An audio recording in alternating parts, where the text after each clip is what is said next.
I just got off a 24-hour shift yesterday, and it was the second one I think I've done in my residency program, and I got paged over 100 times, and I had a code blue, and it was very stressful, but a good learning experience, and I'm glad it is done. Hey guys, welcome back to my channel. I hope you all are doing well, staying busy during this almost a year of quarantine now. I have today decided to talk about my tips for picking a residency program and creating a rank list, because this is around the time that it happens, and it is such a crazy, stressful decision to make that determines the next 3 to 7 years of your life, depending on what program you're going into or what specialty you're going into.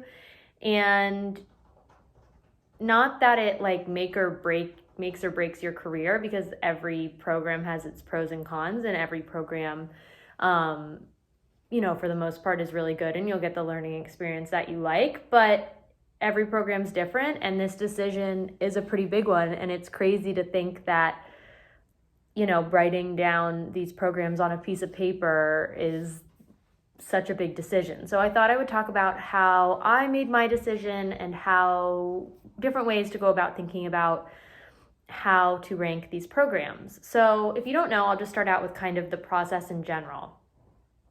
So basically the match or rank, how it happens is you turn in your application to X number of programs. And again, this varies based on the specialty that you are going into. I applied to, I think, around 85 programs, which is, if someone heard me say that from internal medicine or something, they'd be like, that's insane, what? So some places or some specialties only require 10 to 15 to 20 applications.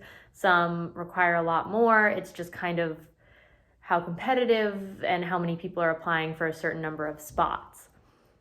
So you apply, put your application in. It's a written application. It's usually about the same application for every school, so you just have to write one application and pick where you send it. Some people will add special paragraphs or special application points to special places if they're really interested in that place or they really want to highlight something.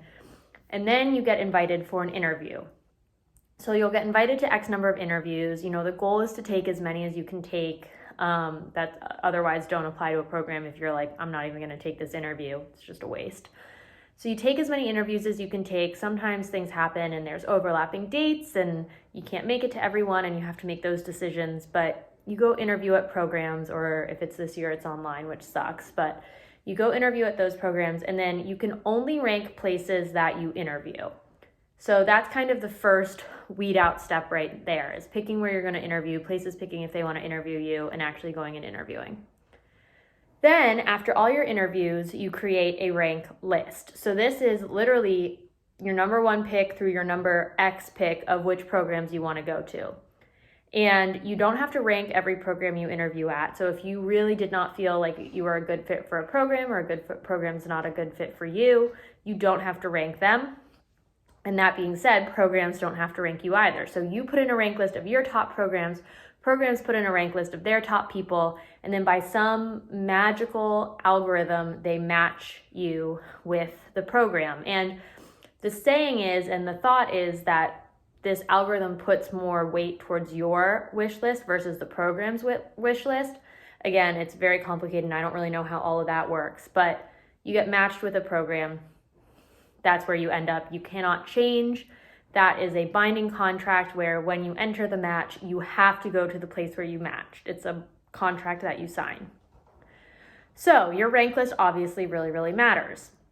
And in creating a rank list, I found throughout my experience that there are 2 different types of people. The first group of people are the go with your gut people, I'm not even gonna write down any notes, I'm just going to decide based on what I feel about each program.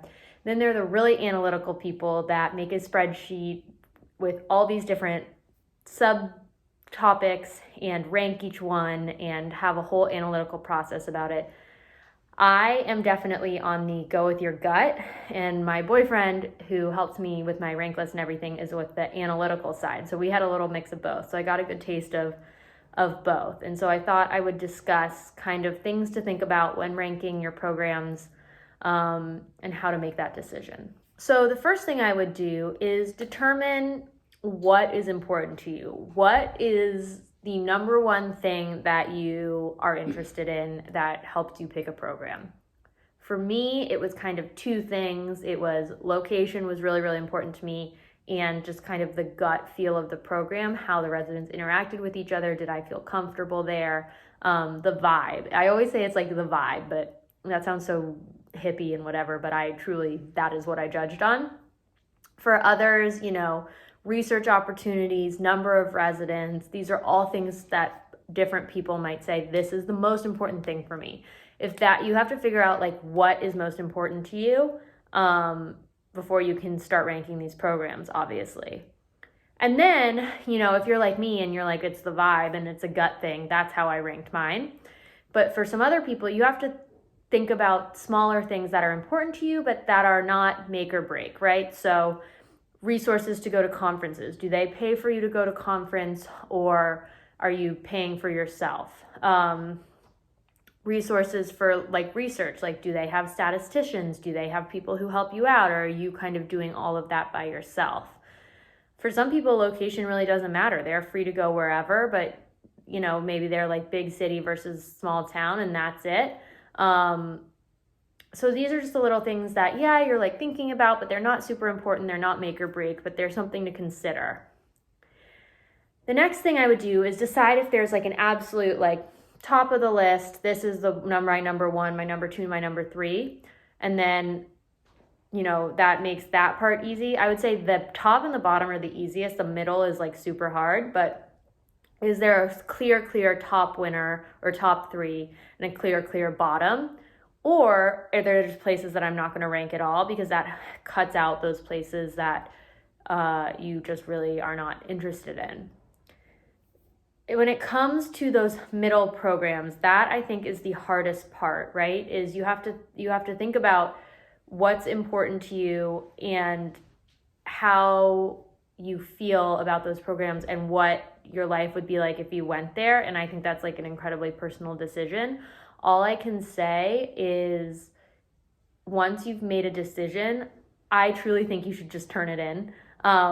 There are some people who like sit on it and rearrange. And I think it's kind of like a test answer, right? Like you go with your first test answer, and that's usually the right answer because that's the one that you just right off the bat were like, that's it. If you sit there and overthink it, more times than not, you'll probably make the wrong decision. So again, it's incredibly personal. That's just how I kind of feel works for me. And what I did, I literally the first day that you could turn it in, turned in my application or my rank list and was like, I'm done thinking about this now. I also think there's some utility in talking to your professors or your friends who have gone through this process about different programs. I know I definitely talked this year to some of the fourth years and just gave them some opinions on programs. Again, this is a personal decision, but a lot of times if you're trying to pick even between interviews at programs, I can tell them the straight facts, like, this program has this many residents per year. It does, some of the pros are it gives funding for this, or you get to do this, or they have this really cool particular thing that they talked about on the interview when we were there, but you might not get before you sign up for an interview.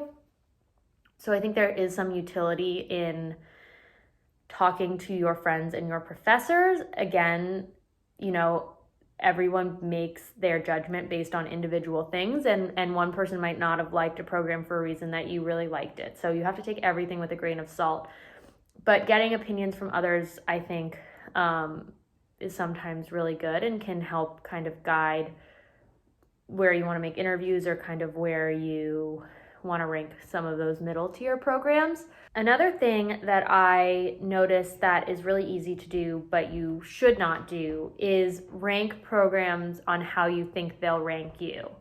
So, like I said earlier, the algorithm is really more tiered towards your wishes and not the program's wishes. So, you should rank programs based on how you liked them and not how you think they liked you, right? So, if you think a program is way out of your league, it's so good that you think you'd never get in there, and so you want to rank it lower, no, don't do that. You should rank it based on how you feel about going there. Like, if you really want to go there and the only reason you would rank it lower is there's no way it'd be towards the top of your list, there's this thought that, oh, okay, I'll rank something else high because I'm more likely to end up there because it's my top choice.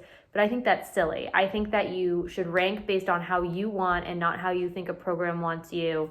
And it would be awful if you ranked that program lower and they did really want you and you missed the opportunity to go to this dream program. And I truly think you should just trust the process, rank them how you want to go, and it'll work out in the end. So yeah, just don't try to outthink the algorithm. You won't win. Almost everyone I've known who's gone through the process realized that this worked out for a reason and it ended up how they wanted it to end up. And even if you don't get your top program or your top couple programs, all these programs have really good redeeming qualities. And I truly think everything happens for a reason and you end up where you're supposed to end up. So yeah, just go with what you want to do and not try to play a game. The last thing I'll say is, I know people go back and forth about, do I send like letters of intent? Do I send thank you letters? Blah, blah, blah. So what I did and what I was told to do personally, and what I think a lot of people did, was sent a letter to my number one program saying, you are my number one program, just wanted you to know. I don't know if that actually does anything, but I guess it's just a thing that lets that program know, you're my number one. If you rank me, I will go here. I also sent out letters to my 2 and 3 saying, you are very highly ranked. And this was something that I was really questioning because I was like, are they going to know that they're not my number one program if I say that? But I think it's just nice for programs to know that you really, really liked them. And not every program can be your number one program. And so I think just being in that top 3 or top 5 is obviously huge. And I think that it's important for programs to know that. So that is what I did. I did not go beyond my top 3 because I thought that would be disingenuous and I didn't want to, go into telling my top 7 program that they're near the top of my list because I just thought that was not truthful. And I just wanted to be open and transparent about it. So it worked out for me in the end. I am truly happy with where I ended up.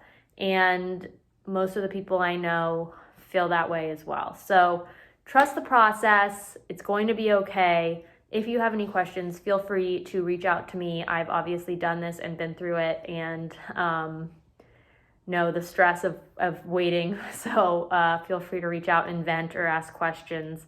And I'll see you guys next time. Bye.